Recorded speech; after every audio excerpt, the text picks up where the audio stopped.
Greetings, brothers and sisters. Hello and welcome back to Witches of the Moon. I'm Eva Maria, usually your Monday hostess for this season. But unfortunately today, though it was a good day, it was a really crazy day. I had this incident where I was pulled over by a cop. Apparently some of my taillights were out, on one side of the car, and he could have ticketed me. He didn't. I also couldn't find my driver's license. Unbeknownst to me, it was in my purse the whole time, but I just couldn't seem to locate it. And again, I didn't get a ticket for that either. So then, I had to go through this whole fiasco of figuring out how to change my taillights because I've never done it before. But I learned how with the wonderful support of my special someone. Anyway,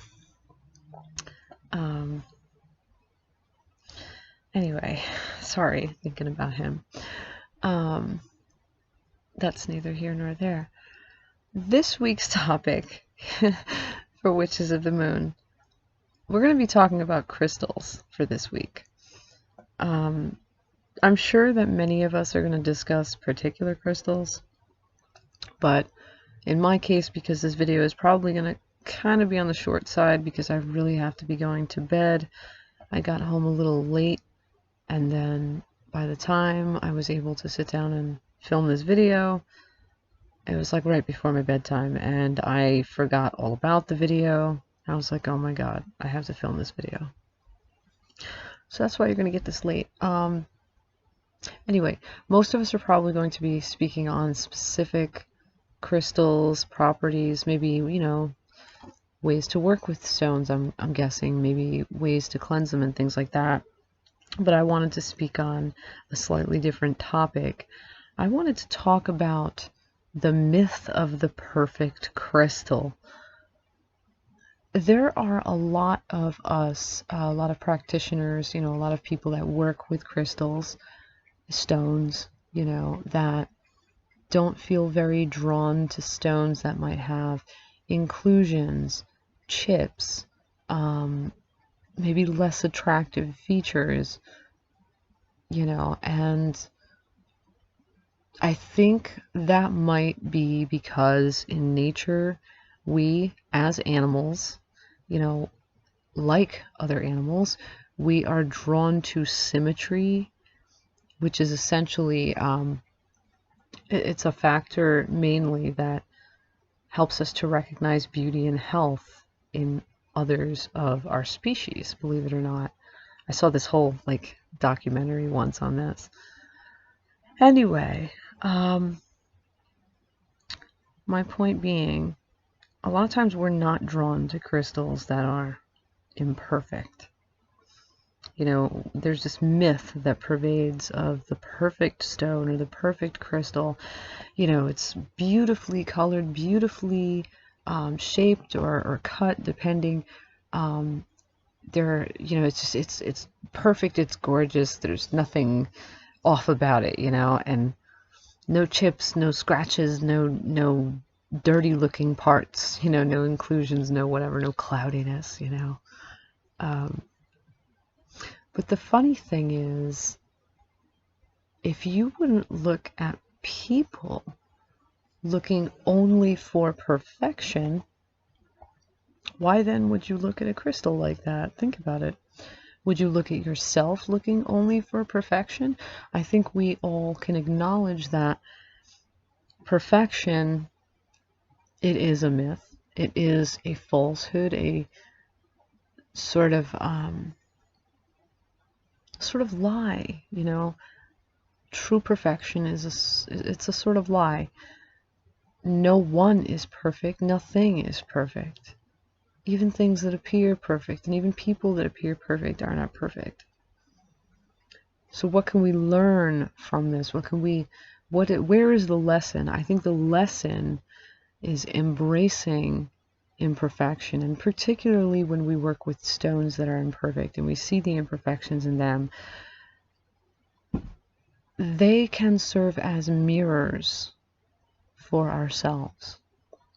in the sense of, you know, in coming to terms with the imperfections in the stone, could there be parts of yourself that that stone might speak to, that you may have held that bar of achievement, or that bar of expectation a little too high on?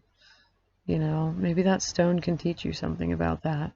Maybe that crystal can teach you something about that. Maybe as well, the sort of stone that it is, if it is imperfect and it happens to be a certain kind of stone, the kind of stone may also influence, like, it may have a sort of weight upon the aspects of ourselves that we may want to come in.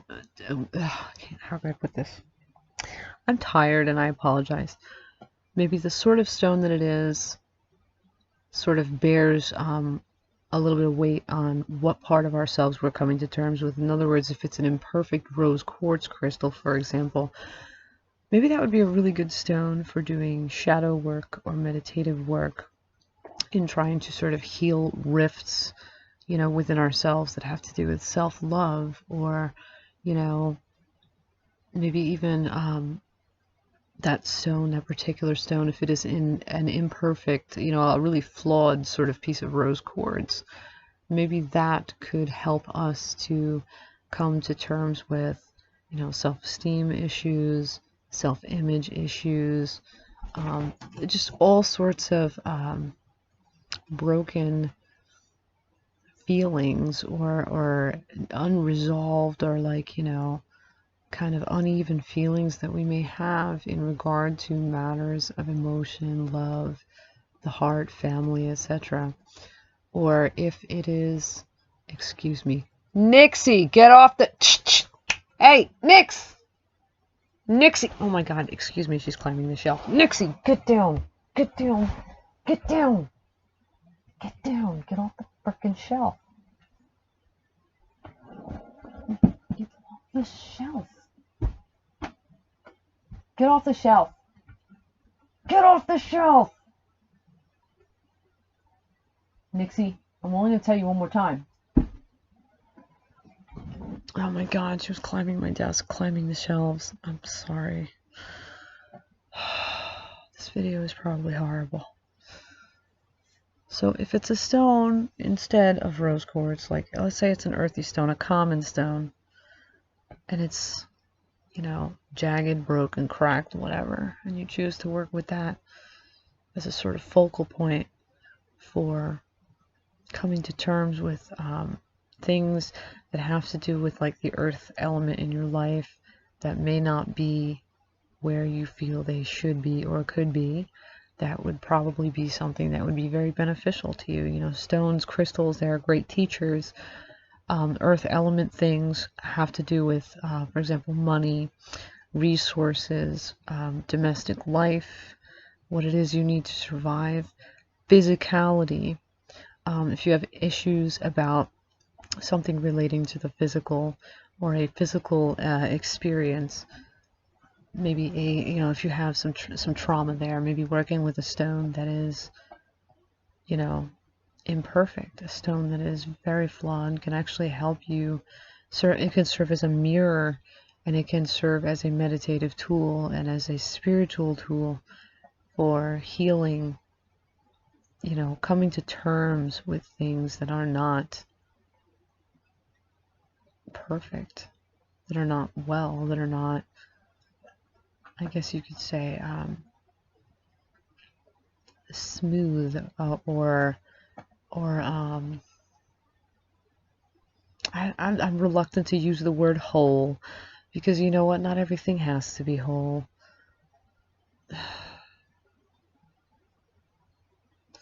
My point is, I'm going to try to make this point really quick, and then I'm probably going to wrap up this video, because I'm having trouble keeping my eyes open. I am so tired. Stones that are not ideal looking, stones that are not aesthetically ideal is what I mean to say, how I mean to say it. They have much to teach us. You know, they are not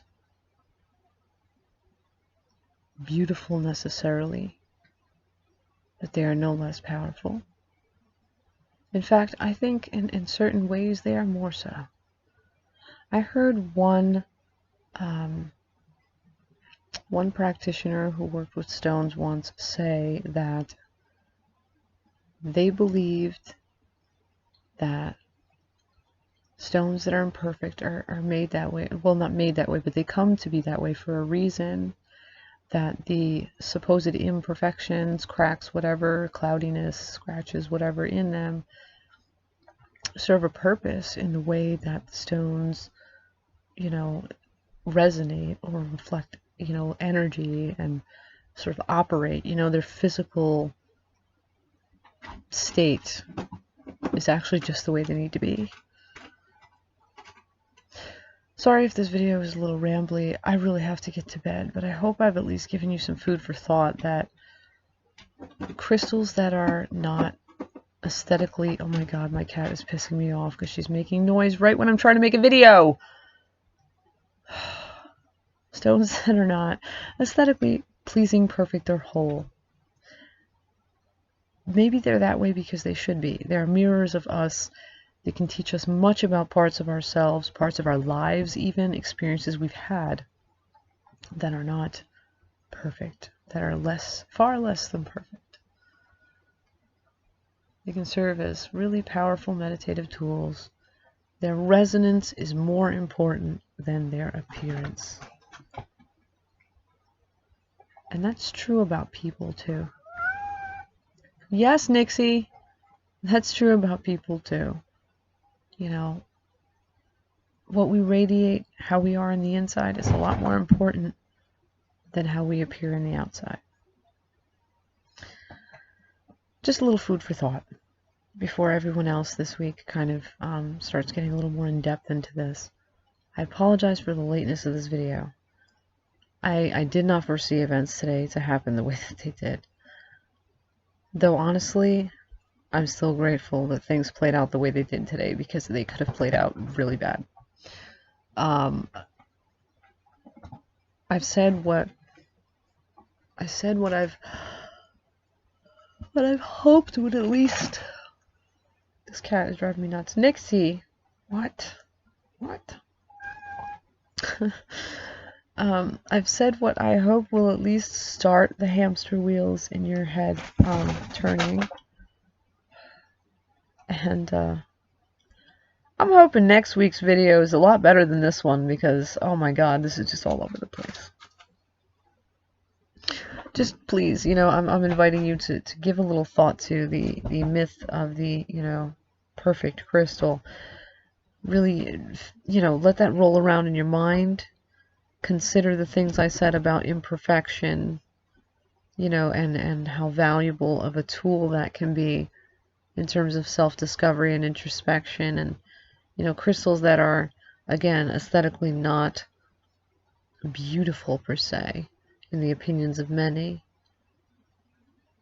they can, you know, you can really be guided, led, and healed very much by them. So I urge you to consider working with stones that may be less than perfect. Everything and everyone, we're all less than perfect. Maybe that's why life, you know, is precious, because nothing is perfect. Nothing is enduring. Anyhow, I'm starting to get really, like, off topic. I apologize. I'm going to wish you all blessed be and ashe. Till next week, till our next exchange, you all stay awesome. And bye-bye for now. I wish I could have made a better video, but I think this is all I've got going on this week. Just, yeah, just give the topic some thought. This is one of those incidents where it's like I plant the seed, you go find the gnosis, because I can't do this right now, and I'm really sorry. I'm so sorry. Bye-bye for now.